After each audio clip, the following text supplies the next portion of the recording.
తోటకూర మసాలా వడలకి ముందుగా మనం ఒక కప్పు శనగపప్పుని 2-3 అవర్స్ నానేసుకోవాలి. పప్పు ఇలా మంచిగా నానిపోయాక కాస్తంత పప్పు తీసి పక్కన ఉంచుకోవాలి. ఆ తర్వాత మిగిలిన పప్పుని మిక్సీ జార్లోకి వేసుకొని బరగ్గా రుబ్బుకోవాలి.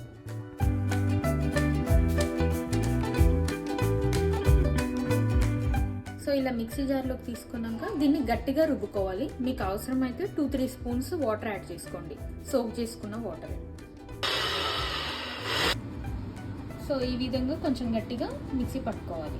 ఇదంతా గిన్నెలోకి తీసుకుందాం. ఇప్పుడు ఈ పిండిలో తోటకూర నేను ఇది 1.5 కప్ తీసుకున్నాను. సన్నగా చాప్ చేసుకొని తీసుకోవాలి.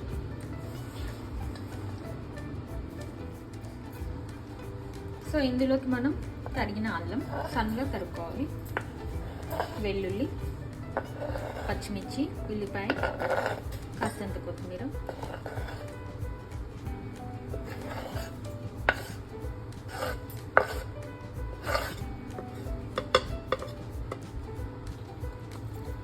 ఒక స్పూన్ జీలకర్ర,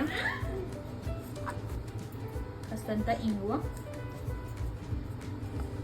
గరం మసాలా. ఇది హోమ్ మేడ్ గరం మసాలా అండి.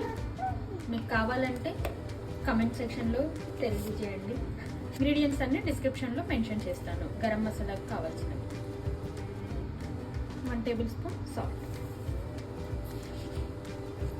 ఇప్పుడు వీటన్నిటిని గట్టిగా కలుపుకోవాలి.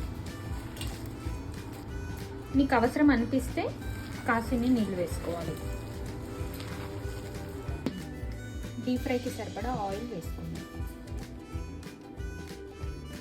నూనె బాగా వేడెక్కాక స్టవ్ మీడియం ఫ్లేమ్లో పెట్టేసుకొని వడలన్నీ మెల్లగా పెట్టేసుకోవాలి.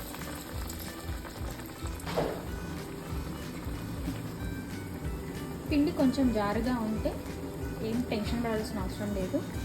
శనగపిండి కలుపుకుంటే సరిపోతుంది. ఈ విధంగా రావాలి.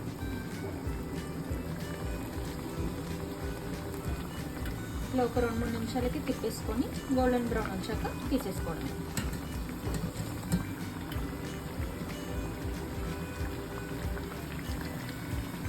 వెజిటేరియన్ వాళ్ళకి ఈ తోటకూర చాలా మంచిదండి. మటన్లో ఎంత ఉంటుందో ఈ తోటకూరలో కూడా అంతే పోషకాలు, అంతే బలం ఉంటుంది. విటమిన్ ఏ, సి, కే ఇవన్నీ ఉంటాయి. పిల్లలు సాధారణంగా ఆకుకూరలు ఇష్టపడరు. సో వాళ్ళు ఈవినింగ్ స్కూల్ నుంచి వచ్చేసరికి ఇలా స్నాక్స్ చేసి పెట్టామంటే వాళ్ళకి బలానికి బలం, ఆరోగ్యంగా హెల్తీగా ఉంటారు. ఇలా ఒక వాయి అయ్యాక టేస్ట్ చూడండి. మీకు సాల్ట్, కారం అనిపిస్తే ఇప్పుడు కలుపుకోవచ్చు.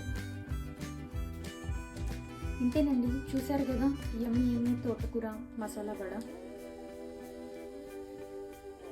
అందరూ ట్రై చేసి ఎలా ఉందో కమెంట్ సెక్షన్లో తెలపండి. Thank you.